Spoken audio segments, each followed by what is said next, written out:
May love note na kumakalat sa buong barangay. At lahat ng nagbasa nito, iisang sinabi, sulat yan ni Junjun. Pero si Junjun mismo, nagiinit ang ulo, nanunumpa sa lahat ng santo. Hindi ko sinulat yan. Siyempre, hindi naniniwala ang barkada. Si Totoy, may flowchart na agad para i-analyze ang handwriting. Si Cap, nagdeklara ng operation, huwag itanggi at confident na confident. Si Bong, nabasa na ang note pero mas interesado sa merienda. Pero habang naghahanap sila ng katotohanan, may lumabas na hindi nila inaasahan.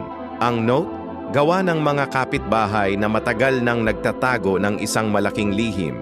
Gusto nilang magkatuluyan sina Junjun at Mila, kaya ginaya nila ang sulat kamay ni Junjun na kinopya sa lumang listahan ng tindahan para mapilitan siyang kumilos. Ang buong barangay tahimik na nagpapalakas ng loob para sa kanya.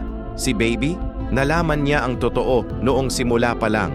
Hinayaan lang niyang lumago ang gulo ng konti para matuto si Junjun ng isang bagay. Minsan, hindi ka nag-iisa sa iyong mga pangarap. Ang buong barangay ay nananalangin rin para sa iyo.